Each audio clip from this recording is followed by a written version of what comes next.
New York has always been, first and foremost, to step up against injustices or any forms of discrimination. But just as a reminder of how we have to be constantly on our guard and vigilant, there was a story in the newspaper just last week that alerted me of a situation that I hadn't had any knowledge of.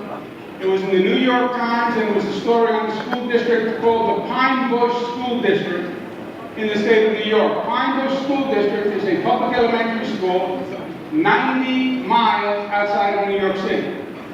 And parents of children in the Pine Bush School District have filed a federal case saying that their children were subjected to pervasive anti-Semitism for a prolonged period of time, and the school officials did nothing.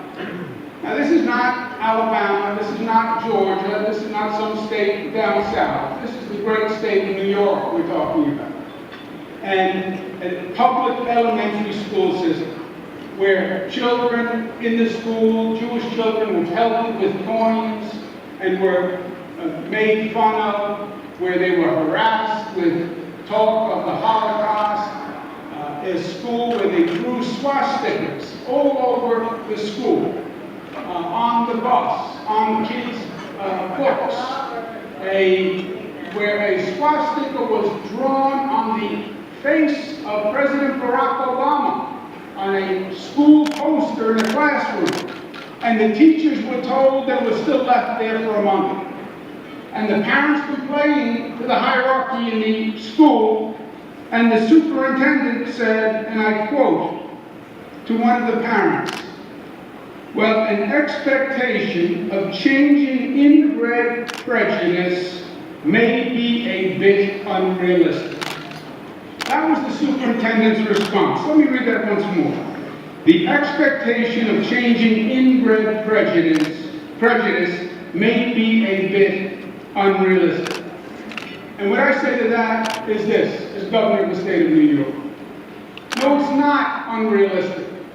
This state has a zero-tolerance policy for anti-Semitism, period. It will not be tolerated anywhere, anytime, in any manner, shape, or form.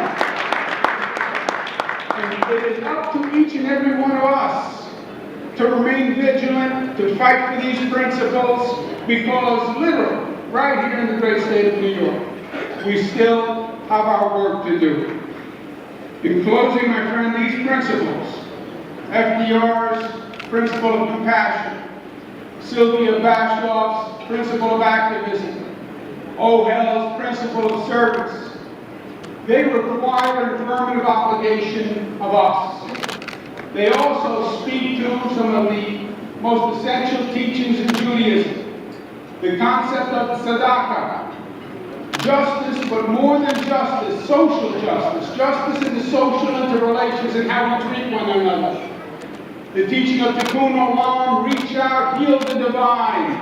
That is, that each and every one of us has a responsibility and affirmative obligation to do that. It is also our duty as a citizen of the great state of New York. We were founded on one premise.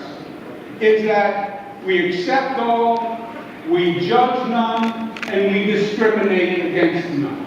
This is a state that was built on the principle of inclusion and tolerance.